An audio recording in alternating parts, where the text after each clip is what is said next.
చిత్తూరులో కూటమి అభ్యర్థి గురజాల జగన్మోహన్ ఎన్నికల ప్రచారంలో దూసుకుపోతున్నారు. ఇంటింటికి తిరిగి తెలుగుదేశం పార్టీకి ఎందుకు ఓటు వేయాలో ప్రజలకు వివరిస్తున్నారు. సంవత్సరాలు గడుస్తున్నా చిత్తూరు అభివృద్ధికి నోచుకోవడం లేదని, అందుకే పక్క రాష్ట్రాలకు వలసలు వెళ్లిపోతున్నారని అంటున్నారు. తన్ను ఎన్నికల్లో గెలిపిస్తే చిత్తూరును స్మార్ట్ సిటీగా తయారు చేస్తా అని హామీ ఇస్తున్నారు. అక్రమాలు చేసి వందలాది కోట్లు సంపాదించిన వ్యక్తులకు అధికార పార్టీ టికెట్ ఇచ్చిందని ఆరోపించారు. వైసీపీని చిత్తుగా ఓడించాలి అంటున్న చిత్తూరు కూటమి అభ్యర్థి జగన్మోహన్తో మా regional coordinator Gopinath face to face. Gurajala Jaganmohan Reddy గారు మనతో ఉన్నారు. బీఆర్కే న్యూస్తో ఆయన మాట్లాడించే మనం ప్రయత్నం చేద్దాం. ప్రజల ఆదరణ ఎలా ఉంది, అసలుకి ఏంటి సమస్యలు ప్రధానంగా వాటి మీద తెలుసుకునే ప్రయత్నం చేద్దాం. సార్ నమస్కారం.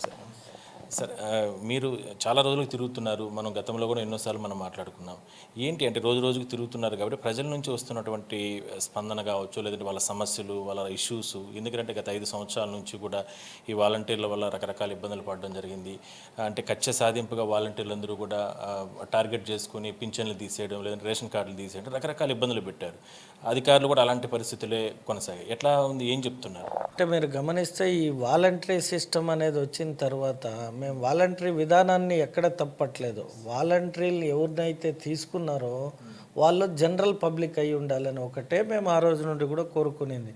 వైఎస్ఆర్ పార్టీ కార్యకర్తల్ని మీరు వాలంటరీలుగా పెట్టి దాన్ని ప్రభుత్వ ధనాన్ని వాళ్ళకి ఇస్తూ వాళ్ళ స్కీమ్స్ని ఆ పార్టీనే వాళ్ళు మొబిలైజ్ చేస్తున్నారు తప్పితే ప్రజలకు నిజంగా ఏం జరిగింది అని చెప్పే వాలంటరీ లేదు. కాబట్టి చంద్రబాబు నాయుడు గారు వాలంటరీ సిస్టాన్ని నేను ఇంకా బలోపేతం చేస్తాను, 10,000 ఇస్తానని కూడా నేను ఉగాది సందర్భంగా వాలంటీర్లకు చెప్పడం జరిగింది. సార్, చిత్తూరు పట్టణానికి సంబంధించి గతంలో కూడా మీరు చెప్పినట్లు కొన్ని ఒక మోడల్గా సిటీగా ఇక్కడ దీన్ని డెవలప్ చేయాల్సిన అవసరం ఉంది అని కూడా మీకు ఒక ప్లానింగ్ ఉంది.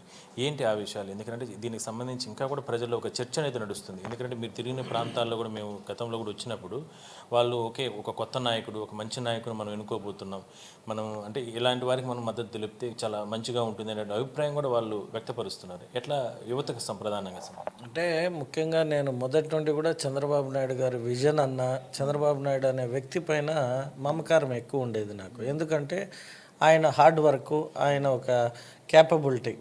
సో నేను కూడా నా నియోజకవర్గాన్ని రేపొద్దున మన ఆంధ్ర రాష్ట్రంలో మనకి ఫైనాన్స్ లేకపోయినా కూడా ఒక డెవలప్మెంట్ అనేది ఎలా చేయగలుగుతాము అనేది ఇన్స్పిరేషనే నారా చంద్రబాబు నాయుడు గారు. పట్టణం నుండి ఎందుకు మైగ్రేట్ అయిపోతున్నారంటే ఇక్కడ ఎంప్లాయ్మెంట్ లేకపోవడం వల్ల.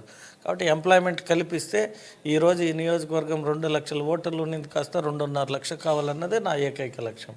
ప్రధానంగా మీకు కుడిభుజంలాగా సీకే బాబు గారు ఉన్నారు. మిగిలిన నేతలు కూడా కొంతమంది సపోర్ట్ చేస్తున్నారు. ఇంకా కూడా చాలామంది తెలుగుదేశం పార్టీలో నేతలే సపోర్ట్ చేయలేదు అనేటువంటిది ప్రచారం జరుగుతుంది ఎక్కువగా. ఇందులో ఎంత మటుకు వాస్తవం ఏంటి? లేదు, అది తప్పు. అంటే రాజకీయపరమైన బ్లేమింగ్స్ ఉండొచ్చేమో, కానీ మేము 6 ఎవరైతే సీట్ ఆశించి కలిసి తిరిగామో ఈ రోజుకి 6 కలిసే తిరుగుతున్నాం. అయితే అవకాశం కోసం కలిసి తిరిగినప్పుడు స్పీడ్గా కనిపించారు, ఇప్పుడు కనిపించలేదంటే అప్పుడు టైం సెన్స్ వేరు. ఇప్పుడు ఎలక్షన్ మూమెంట్లో ఉన్నాం. ఎవరికి వాళ్ళు బాధ్యత తీసుకొని వాళ్ళు పనిచేస్తున్నారు. అంటే 6 ప్రతిరోజు కనిపించాలి ఒక స్టేజ్ పైన అనేది లేదు. అలాగే మీరు అన్నట్టు సీకే బాబు గారు కూడా ఆయనకి కొద్ది ఆరోగ్యరీత్యా ఇబ్బందులు ఉన్నా కూడా ఈ ఎండాకాలమైనా ప్రతిరోజు వచ్చి అటెండ్ అయ్యి ఏదో ఒక టైంలో కొంచెం రిలాక్స్ అవుతున్నారు. 10 మందితో మాట్లాడి ఇంట్లో నుండి కూడా ఆపరేట్ చేస్తున్నారు. అలాగే ఏఎస్ మనోహర్ అన్న గారు కూడా ప్రతి మీటింగ్కి అటెండ్ అవుతున్నారు, అన్ని విలేజ్లు తిరుగుతున్నారు, ఆయన చేస్తున్నాడు. మా నాయకులు ఎవ్వరూ సహకరించలేదనేది తప్పు. ప్రతి ఒక్కరు ఎలక్షన్కి టైం దగ్గర పడింది కాబట్టి ఎవరి స్థాయికి తగినట్టు వాళ్ళు మీటింగ్లు పెట్టుకుంటూ ఎక్కడికక్కడ వర్కౌట్ చేసుకుంటున్నాం. ఫైనల్గా నియోజకవర్గ ప్రజలకి ఒక మాట, బీఆర్కే న్యూస్ నుంచి ఒక మాట చెప్పండి సార్. ఏం చెప్పదలుచుకుంటున్నారు గురజాల జగన్మోహన్ రెడ్డి? ఈ రాష్ట్రం బాగుపడాలంటే నారా చంద్రబాబు నాయుడు గారు ముఖ్యమంత్రి కావాలి.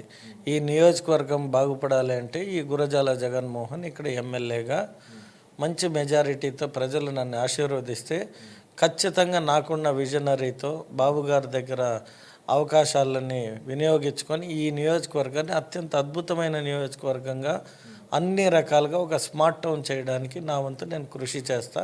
కాబట్టి తెలుగుదేశం పార్టీ, బీజేపీ, జనసేన కార్యకర్తలు, నాయకులకు కూడా నేను ఒకటే చెప్తున్నా, ఎక్కడ కూడా డివేట్ కాకుండా ఐక్యంగా కలిసి ఉంటే అల్టిమేట్గా మంచి మెజారిటీతో గెలుస్తాం. కాబట్టి ఏమన్నా చిన్న చిన్న లోపాలు ఉన్నా కూడా సర్దుకొని ముందుకు పోతాం అనేది నా ఒక భావన.